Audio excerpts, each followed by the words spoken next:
Yeah, the special guest is here. It's not me though. It's me. Where is he? Oh,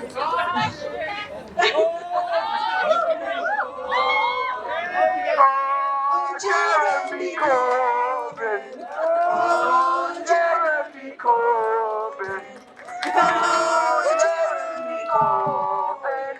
Oh, Jeremy Corbyn. Oh, Jeremy Corbyn. Oh, Jeremy Corbyn. Right, well, I love it. I just happen to always be here to introduce Jeremy Corbyn. Get it? From one Palestinian Scouser to one honorary Palestinian and honorary Scouser. Firstly, I'm going to beat you all and take my selfie before I introduce you to Jeremy Corbyn. Right, Jeremy, the floor is yours. Work smarter, not harder. Thank you. Thanks very much. Thanks for inviting me to say a few words. We're doing 2 book events this weekend in Liverpool. We're promoting our book called The Monstrous Anger of the Guns, which exposes the hypocrisy and lies of the world's arms trade and all that it does to kill people all over the world, obviously, including what's happening in Gaza and on the West Bank at the moment. I want to say huge congratulations to all of you for being here every week in, week out, month in, month out, as long as it takes, in solidarity with the people of Palestine. Your presence is an inspiration to so many others all around the country, and that message that we carry across to people in Gaza and in the West Bank.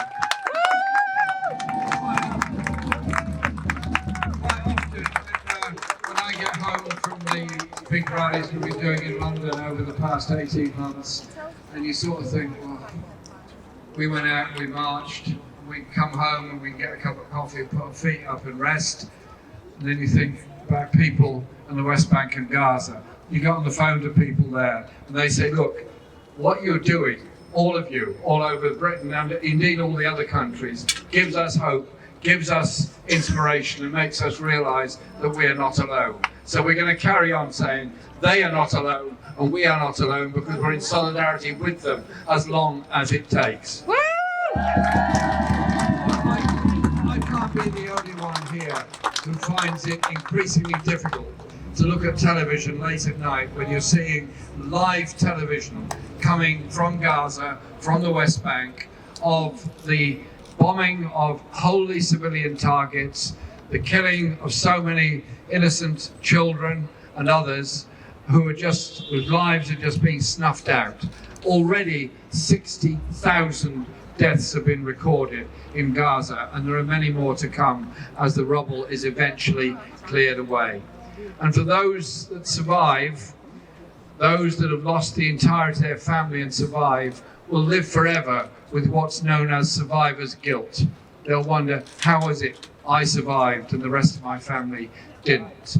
And then those parents that lost their children will be forever saying, this is their birthday, what would they have achieved in life by now? And that'll go on for the rest of their lives. The mental health scars of this bombardment by the IDF will last not just for one generation, but for several generations. And then the murder of the Red Crescent workers that has finally now been exposed for what it was, an absolute act of wanton murder against health workers who were trying to save life. The way in which they were killed, the way in which their bodies were buried in shallow graves, and the lies that were told about apparently the vehicles were supposed to be travelling without any lights in the dark and not marked or anything else. And then a video comes out showing exactly the opposite to be the case.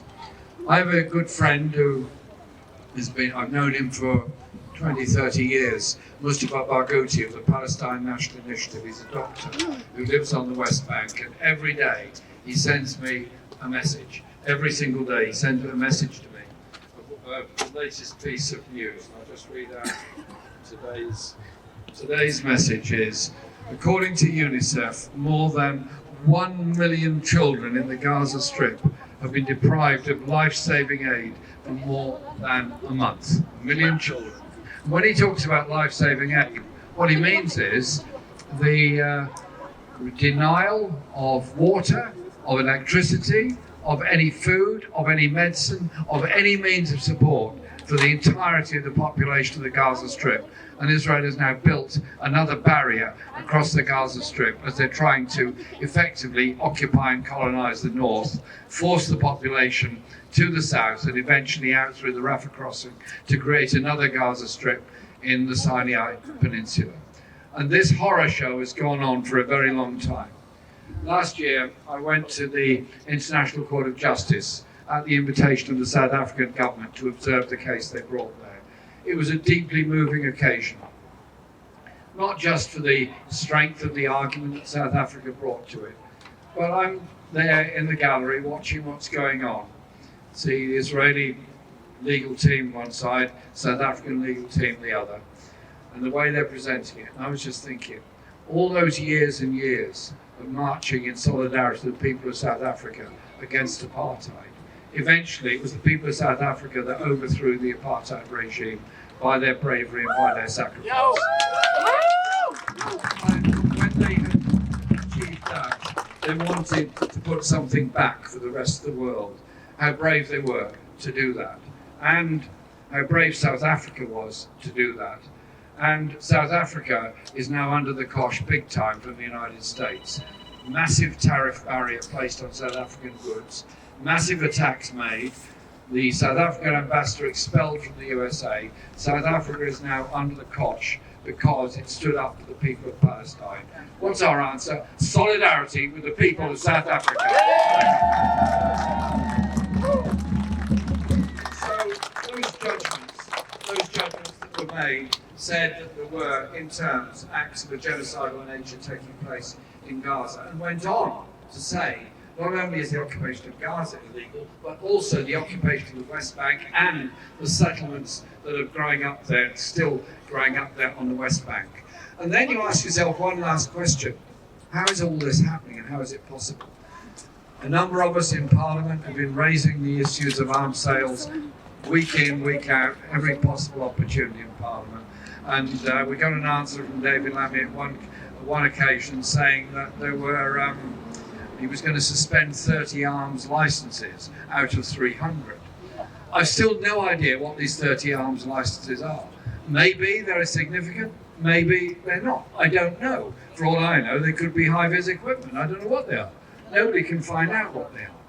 But the idea that somehow or other we would continue to supply arms at all during all of this. And then they told us last week that there were no further deliveries taking place. But there are two big problems with that. One is RAF Akrotiri, which is used as a staging point for the delivery of weapons from the USA into Israel, and 450 surveillance flights have been taken place over Gaza from RAF Akrotiri. So I asked if all the information collected on these surveillance flights will now be made available to the International Court of Justice and the International Criminal Court, so that evidence collected can be used to prosecute Benjamin Netanyahu and others for the war crimes that we know are going on in Gaza. And we're told that these are top secret missions and they can't divulge what they're for. Well, what on earth is our money being spent on in RAF Akrotiri to overfly Gaza if it isn't to help the Israeli occupation of Gaza? That's my frank suspicion to you. And so those decisions made by the court is very important. But the second point is, and this is the crucial one, the bombing can only take place because Israel has F-35 jets that can do it. 15% of the entirety of the plane is made from parts manufactured in this country.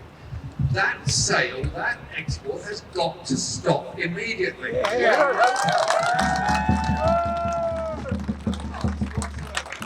go to ensure those planes fly. Think of all those that have died, not just in the last 18 months, but over many, many years of the occupation. All those children that have been put into Israeli prisons.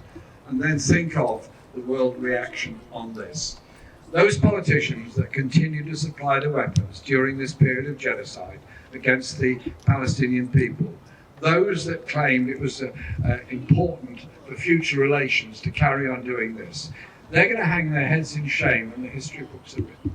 The history books will show that there were millions of people around the world who met and marched and demonstrated, particularly students in the United States that suffered a great deal and still do suffer because of the encampments they've made, and all the other students all over the world that have been demonstrating in support of the Palestinian people. So let's have a hear a shout out for the University of Liverpool students.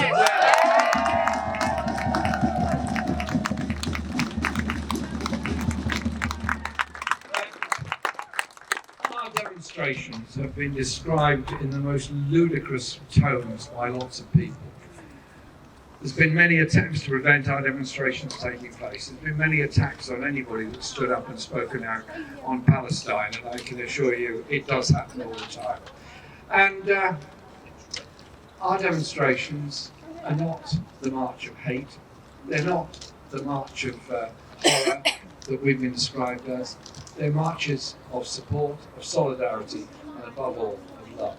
And I'm very proud of the diversity of our marches.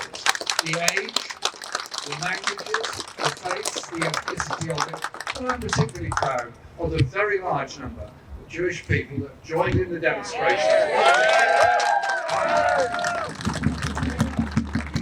United peace with the Palestinian people. We are people united to bring an end to this horrific war. And our primary function is to demand of the UK government, you step up. If you believe in international law, obey international law. If you obey international law, you would stop all arms supplies immediately in order to save lives of the Palestinian people. Let's just do it. We'll continue our support and our solidarity for the people of Palestine as long as it takes, so they too can live one day in a world of peace. And those children whose lives have been so wrecked, whose homes have been destroyed, whose lives have been so disfigured, will be able to grow up in decency and in happiness. And I finish at this point. I've been 9 times to Palestine during my life, to various places and occasions. And I visited primary schools in the Gaza Strip. Wonderful they are too, just talking to kids, listening to their poetry, their music, their songs, looking at their art, and listening to what hopes they had of their life. Then you look and see that school completely flattened and destroyed. You can't even recognize it. I don't know what happened to those wonderful children in that school. That is the reality of what our arms are doing in arming Israel to destroy Palestinian lives. Long live Palestine! Long live